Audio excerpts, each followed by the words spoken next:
Coucou la compagnie, alors cette fois-ci pour commencer, petite devinette. Alors attention, c'est pas facile.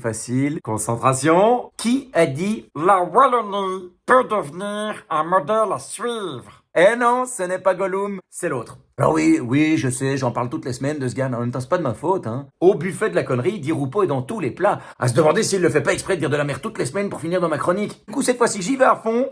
Que sur lui. Façon de parler. Alors déjà, je reprends sa phrase, la Wallonie peut devenir un modèle à suivre. Quel aveu d'échec. Mais remettons dans le contexte. La première fois que Elio Di Rupo devient ministre-président du gouvernement de Wallonie, le wallon était encore une langue vivante. Ah ouais, c'était au siècle passé. On comptait encore en francs belges. Pour être exact, c'était en 1999. Autrement dit, ça va faire 25 ans, mais qu'est-ce qu'il a foutu pendant tout ce temps, hein? J'ai envie de lui dire, et tu crois quoi que le quart de siècle qui vient de s'écouler, c'était une période d'essai? Mais ni, hein? Alors comme il a du mal à partir, je propose qu'on l'aide à trouver la porte de sortie. Oui, parce qu'honnêtement, sa place est plus aux soins palliatifs de la politique qu'au gouvernement. Donc je propose qu'on signe cette joyeuse pétition. Ce n'est qu'un au revoir.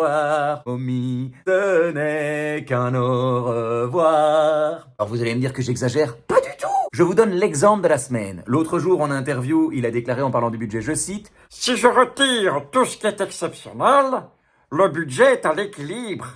mais quelle clairvoyance! Ah ben aujourd'hui, s'il avait pas plu, il aurait fait sec. N'empêche, je note la formule. Bah, comme ça, si un jour un huissier vient toquer à ma porte, je lui dirai, ah, hey, Coco, si je retire tout ce qu'il y a eu d'exceptionnel cette année, j'aurais pu les payer, mes factures d'électricité. Il est con, lui. Mais le pire, oui, cette semaine, il était très motivé. Apparemment, il voulait vraiment passer dans ma chronique parce que dans cette même interview, il a déclaré, je cite, attention, accrochez-vous bien. Il y a une vraie maîtrise des dépenses à la région wallonne.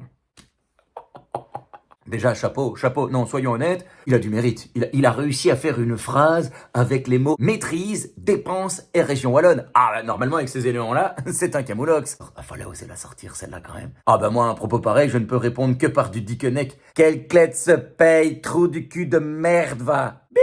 Merde, j'ai pas mis le bip au bon endroit. Quel dommage. Non, mais sérieux, si pour lui, les dépenses sont maîtrisées, heureusement qu'il n'est pas gardien de zoo, sinon on l'entendrait dire « Oui, en effet, le lion a mangé 4 enfants en s'échappant de son enclos, mais maintenant qu'il digère, il dort, on le maîtrise. » Clairement, on n'a pas le même sens de la maîtrise, hein. Il n'y a qu'à regarder le rapport de la Cour des comptes de la Garde-Monstre. Mais c'est plus un rapport, ça c'est un épisode de Narcos. Manque juste de la cocaïne et on est bon. Eh ben d'ailleurs, peut-être que s'ils avaient pris de la cocaïne, la gare serait terminée aujourd'hui, hein. Comme on dit, elle serait sur les rails. Oui, j'assume. Alors, qu'est-ce qu'il nous dit, le fameux rapport en question? Alors déjà, il commence par « budget mal estimé ». Non, sérieux?